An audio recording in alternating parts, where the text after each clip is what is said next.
My name is Evan, and this happened to me in the fall of 2021, just outside a small town in western Montana. I still don't like talking about it, because even now, I don't have a good explanation for what I saw. People usually assume I was exhausted or imagining things, but I know the difference between being scared and losing my mind. I was 28 at the time and had recently started doing freelance photography for outdoor travel blogs. It wasn't glamorous. Most of the work involved driving to quiet places, taking landscape shots, and hoping someone would buy the photos. That October, a website hired me to photograph a mountain lake called Black Ridge Lake. It wasn't a famous destination. Most people in the area only knew it because there was an old hiking trail that led up to it. I planned to stay one night in a small rental cabin near the trailhead, wake up before sunrise, get my pictures, and head home. It sounded simple. The weather forecast called for cold temperatures, but clear skies. The drive up the mountain took almost 4 hours. By the time I reached the cabin, the sun was already disappearing behind the pine-covered hills. The cabin sat alone at the end of a gravel road. The nearest house was probably half a mile away. There wasn't much around except thick forest, the lake about a mile uphill, and an abandoned ranger station farther down the road. The owner had left the key inside a lockbox. Everything looked normal. Inside was exactly what I expected. One bedroom, a small kitchen, a wood stove, and a living room with old furniture that had probably been there since the 90s. There was no television. Cell service barely worked. The silence was almost complete. I unpacked my camera gear, made some instant noodles, and watched the last bit of daylight disappear through the front window. Around 7 that evening, I stepped outside to grab something from my truck. That's when I noticed someone standing near the edge of the trees. At first, I assumed it was another hiker. The figure stood perfectly still, maybe 200 feet away. It was getting dark, so I couldn't make out any details. I lifted my hand in a casual wave. The person didn't move. After a few seconds, I figured they either hadn't seen me or simply didn't feel like talking. I grabbed my backpack and went back inside. An hour later, I looked outside again. The trees were empty. I told myself they'd walked away. That was the end of it. Or so I thought. The next morning I woke up around 5 and started hiking toward the lake. The trail climbed steadily through thick pine forest. Fallen leaves covered parts of the path, and everything was damp from the cold night air. About 40 minutes later, I reached Black Ridge Lake. It was beautiful. The water looked perfectly still, reflecting the mountains like glass. There wasn't another person anywhere. I spent nearly 3 hours taking photos from different angles. By mid-morning, clouds started rolling over the peaks, so I packed up and began walking back. Halfway down the trail, I noticed fresh footprints in the mud. They weren't mine. Someone had walked uphill after I did. That wasn't strange by itself. The odd part was that I hadn't passed anyone. The trail only went one way. If someone had continued to the lake, I should have seen them. I looked back toward the top of the trail. Nothing, just trees. I figured maybe they'd stepped off the path somewhere. Still, the thought stayed with me. Back at the cabin, I edited photos on my laptop until evening. Around sunset, I heard slow footsteps outside. Crunch, crunch, crunch. They circled the cabin, not running, not sneaking, just walking. I froze. The footsteps stopped near the kitchen window. I waited. Nothing happened. Then they continued toward the back of the cabin. I looked through every window. Nobody. The flashlight on my phone barely reached beyond the porch.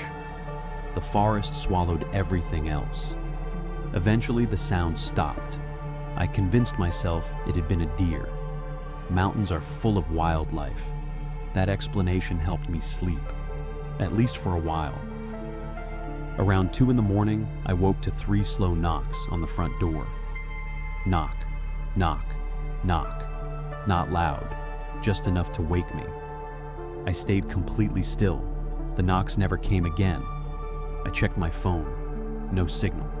I grabbed the fireplace poker and stood near the door for almost 10 minutes. Silence.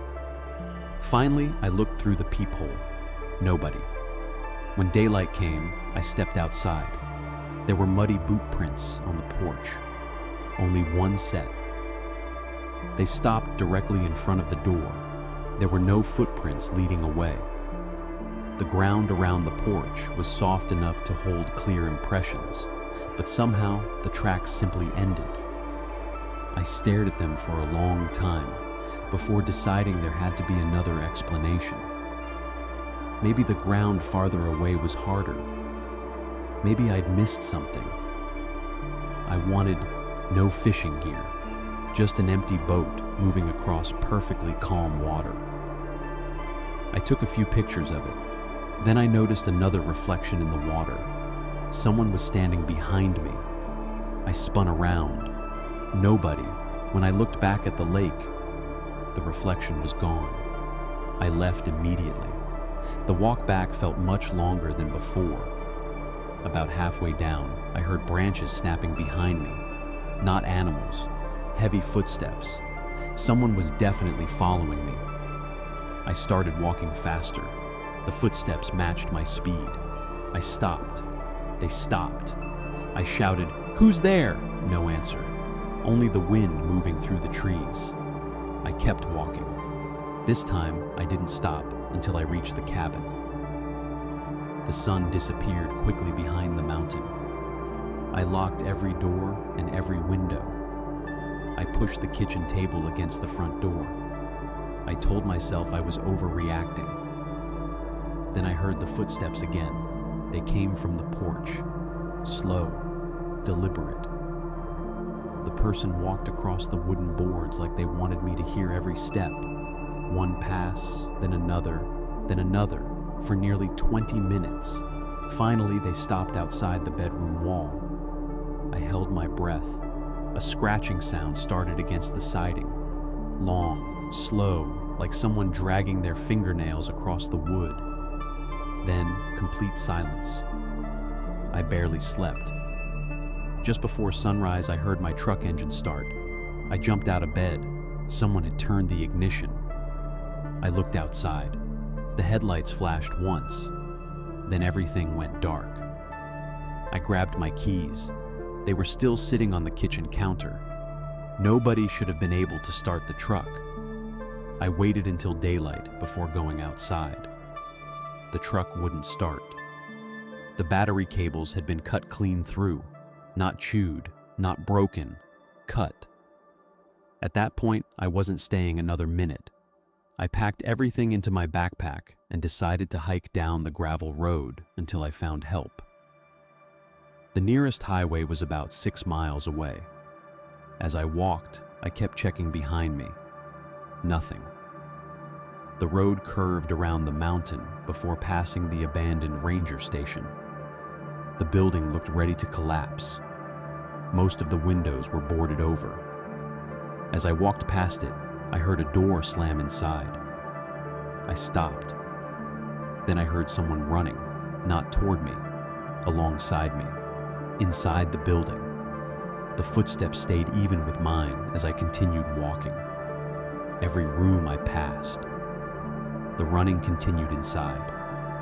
When I reached the far end of the station, the sound stopped instantly. I didn't look back. About another mile down the road, I finally got one bar of service. I called 911. The dispatcher stayed on the line while deputies drove toward me. I kept walking until I saw their vehicles. I don't think I've ever been so relieved. They searched the cabin, the ranger station, and the surrounding woods for several hours. They found fresh boot prints around the cabin. They also found my truck with the battery cables cut, but they never found another person. One deputy asked if I'd seen an old man living near the lake. Apparently, people had reported someone matching that description for years. Campers claimed he'd appear near the shoreline without making any sound. Whenever officers searched the area, nobody was there. They assumed it was just a local drifter moving through the mountains. I went home that afternoon and never returned. A month later, I finally looked through all the pictures I'd taken. Most were exactly what I expected: mountains, trees, the lake. Then I opened the photos of the empty rowboat. In the first image, the boat was floating alone. In the second, taken less than 10 seconds later, someone was sitting in it. An older man wearing a dark jacket and a faded baseball cap. He was facing directly toward my camera. I don't remember seeing him. What bothered me even more was the distance. The boat had been nearly 100 yards from shore. There wasn't a paddle anywhere in sight. I zoomed in as far as I could. The man's face was too blurry to make out, but one detail was perfectly clear. His clothes were soaking wet. I deleted the pictures years ago because I couldn't stand looking at them anymore. Sometimes I wish I had kept them as proof. Then again, maybe it's better that I didn't. Because every now and then, I'll wake up in the middle of the night after dreaming about that lake, and the first thing I remember isn't the footsteps around the cabin or the cut battery cables. It's the fact that I never actually saw anyone get into that boat. Somehow, he was just there. And if I hadn't looked through my camera afterward, I still wouldn't know I was being watched from the middle of that silent lake.